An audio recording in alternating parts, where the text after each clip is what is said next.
Hey y'all, I hope all of you have had a fantastic week. I wanted to do a quick video because I've had a few questions concerning the major paper for this class, which is the Human Development Issue paper. And I just wanted to clarify a few things and make sure that I'm clear. And I thought it would be easier to do a video is to do a written announcement that might be helpful to you all.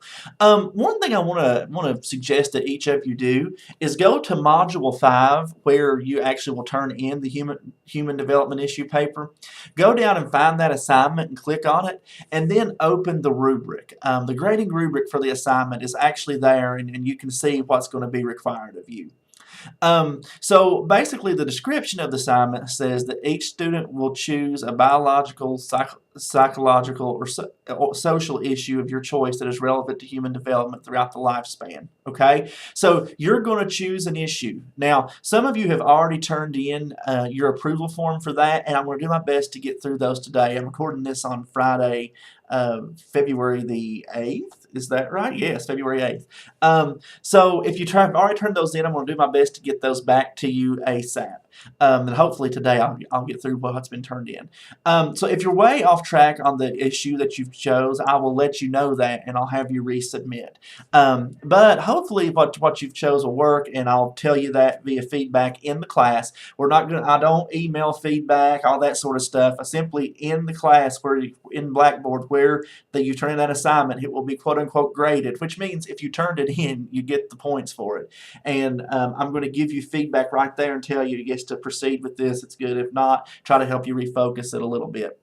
Now, what you're going to do is you're going to when you submit the final assignment, you're going to include and all this will be in one document, guys. I don't want like 5 or 6 different documents. I want you to have all this in one document. You're going to include that original topic proposal that you did. Now, I'm not going to print those out and sign them and send them to you and all that. If I tell you via Blackboard in the feedback that it's approved, then it's approved. Just include that thing unsigned in your final paper, because I'll know if it's the one that I approved or not via what you turned in Blackboard. So we're not going to go through all that crazy scanning things and all that kind of stuff.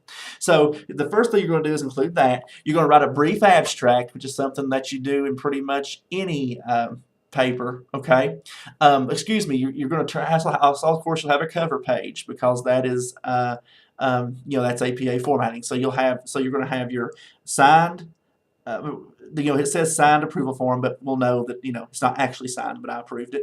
You'll have your cover page. You'll have a brief abstract. If you don't know what an abstract is, look that up. Okay, that's sort of a little summary of what's to come in your paper. You're going to do the literature review. That is going to be the bulk of the paper, guys, is the literature review.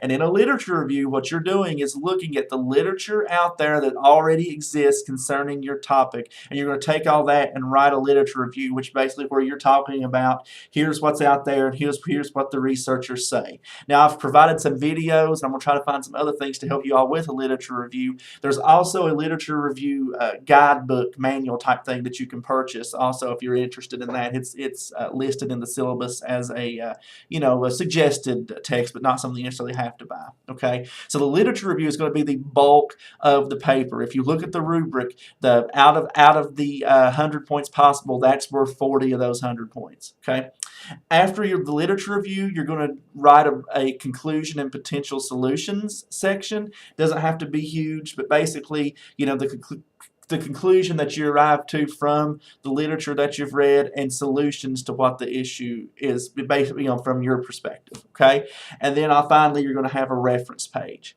So again, you'll have the approval form that you submitted to me. Next will be a cover page. Next will be the abstract. Next will be your literature review. After that, the conclusion and potential solution section, and finally your references. And all that should be in APA formatting. If you haven't purchased an APA manual, I highly suggest you do that, because you're going to need that throughout this entire program, guys, because everything that you write will have to be in APA formatting. Okay, so hopefully that will help and that will make sense. Another quick issue I wanted to mention is if you haven't noticed, all the modules are set up with the deadlines and everything directly inside those modules, guys.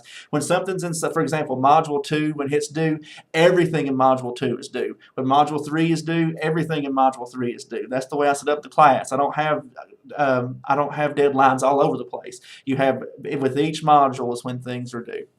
Finally, be sure you're working on the My Virtual Child Lab. Do not forget that, guys. I provided instructions on how to do that and how we're going to move forward with that. I know it was kind of a mess in the beginning of the semester, but do not forget, keep up with that because it'll come up on you quick. And I mean, seriously, the way you get those points is to complete the lab and provide your proof that you did it. That's it. If it's either an all points or no points kind of thing. You can't send me and say, well, I made it halfway through, can I get half the points? That's not how it works. You do the entire thing, you get the points. You don't do it, you don't finish it, you don't get the points. That's just how it works. But I think that's a really easy way to get some points. So be sure you're doing that too, guys. Okay, so I just wanted to touch base, wanted to make sure I was clear on what my expectations are for the human development paper. Please feel free to email me with any questions. I much prefer if you email me my Concord email address, which is rallen@concord.edu. I'll do my very best to answer those pretty quickly. I think most people will find that I answer you, if at the very longest, usually it's one business day. I don't always look at him on the weekend with a 5-month-old at home. He takes up all my attention on the weekend usually. But so feel free to let me know if you have any questions, guys. I'm here to help you at any time. All right, I'll shut up now. Y'all seen enough of me. I hope you all have a great weekend, and please let me know if there are any issues. Take care and God bless.